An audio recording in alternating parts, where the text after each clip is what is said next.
আধার কার্ডে মোট নম্বরের সংখ্যা কয়টি? দেখো, এটা আমরা প্রায় প্রত্যেকেই জানি।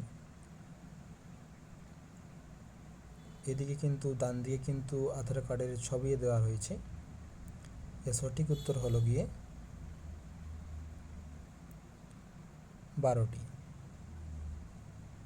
তোমরা সকলে গণনা করে দেখতে পারো।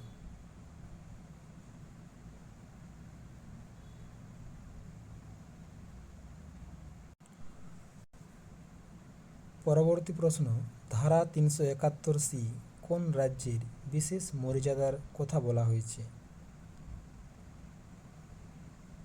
ডান দিকে তোমরা ভারতের ম্যাপ দেখে কিন্তু উত্তরটি করতে পারো।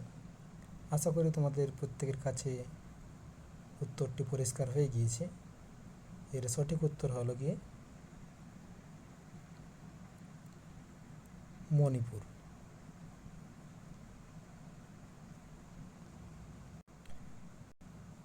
পরবর্তী প্রশ্ন, পাবলিক অ্যাকাউন্ট কমিটিতে লোকসভার কতজন সদস্য থাকে? প্রশ্নটি ভালো করে বুঝবে। লোকসভার বলা হয়েছে। লোকসভার সদস্য থাকে 15 জন এবং পাবলিক অ্যাকাউন্ট কমিটিতে টোটাল যে সদস্য থাকে সেটা হচ্ছে 22 জন।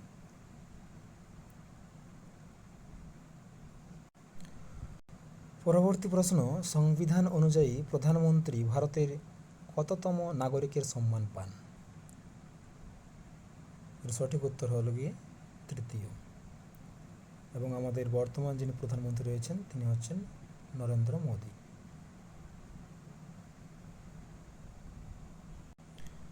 পরবর্তী প্রশ্ন হলো গিয়ে পশ্চিমবঙ্গে প্রথম ত্রিস্তরীয় পঞ্চায়েতি ব্যবস্থা শুরু হয় কত সালে? এর সঠিক উত্তর হলো গিয়ে 1978 সালে। এবং structure of PRI in India যেটা হচ্ছে ভিলেজ যেটা লেভেল সেটা হচ্ছে তোমার গ্রাম পঞ্চায়েত, ব্লক লেভেলকে বলা হয় পঞ্চায়েত সমিতি এবং ডিস্ট্রিক্ট লেভেলকে বলা হয় জেলা পরিষদ। এটা হচ্ছে ত্রিস্তরীয় পঞ্চায়েত ব্যবস্থার স্ট্রাকচার। পরবর্তী প্রশ্ন হলো গিয়ে ইন্ডিয়ান পিনাল কোড কত সালে চালু হয়? তো ডান দিকের যে চিত্র রয়েছে সেটাতে অবশ্য পরিষ্কার লেখা রয়েছে দ্য ইন্ডিয়ান পিনাল কোড 1860, অর্থাৎ এর সঠিক উত্তর হলো গিয়ে 1860 সালে ইন্ডিয়ান পিনাল কোড কিন্তু চালু হয়। পরবর্তী প্রশ্ন, কত নম্বর ধারা অনুযায়ী রাষ্ট্রপতি অর্ডিন্যান্স জারি করতে পারেন? এর সঠিক উত্তর হলো গিয়ে 123। এবং আমাদের বর্তমান যিনি রাষ্ট্রপতি রয়েছেন তিনি হচ্ছেন দ্রৌপদী মুর্মু। ডান দিকে তার চিত্র দেওয়া রয়েছে। পরবর্তী প্রশ্ন, শরণ সিং কমিটির সুপারিশে নিচের কোনটি সংবিধানের সংযুক্তি হয়েছে? ডান দিকে যার চিত্র দেওয়া রয়েছে তিনি হচ্ছেন সর্দার শরণ সিং। এনার যে কমিটি শরণ সিং কমিটি সে তার সুপারিশের ভিত্তিতে কিন্তু সংবিধানে সংযুক্ত হয়েছে মৌলিক কর্তব্য। অত্যন্ত গুরুত্বপূর্ণ এই প্রশ্নটি। পরবর্তী গুরুত্বপূর্ণ একটি প্রশ্ন, ভারতের প্রথম অকংগ্রেসি প্রধানমন্ত্রীর নাম কি? বিশ্বনাথ প্রতাপ সিং, অটল বিহারী বাজপেয়ী, মোরারজি দেশাই, আই.কে. গুজরাল।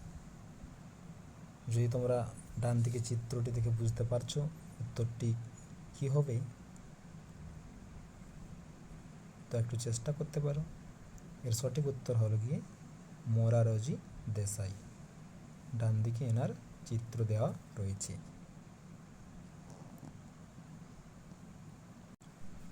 পরবর্তী প্রশ্ন এবং আজকের শেষ প্রশ্ন, কলকাতা মিউনিসিপ্যাল কর্পোরেশন কত সালে প্রতিষ্ঠা হয়?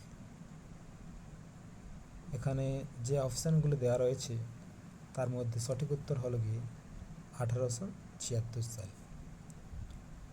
কিন্তু কলকাতা মিউনিসিপ্যাল কর্পোরেশন যদি অপশানে এর একটু উত্তর 1726 সাল দেওয়া থাকতো তাহলে কিন্তু উত্তর সেটি নেওয়া যেতে পারতো।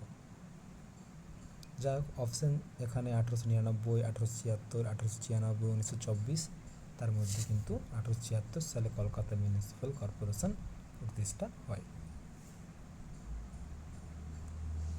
ধন্যবাদ সবাইকে।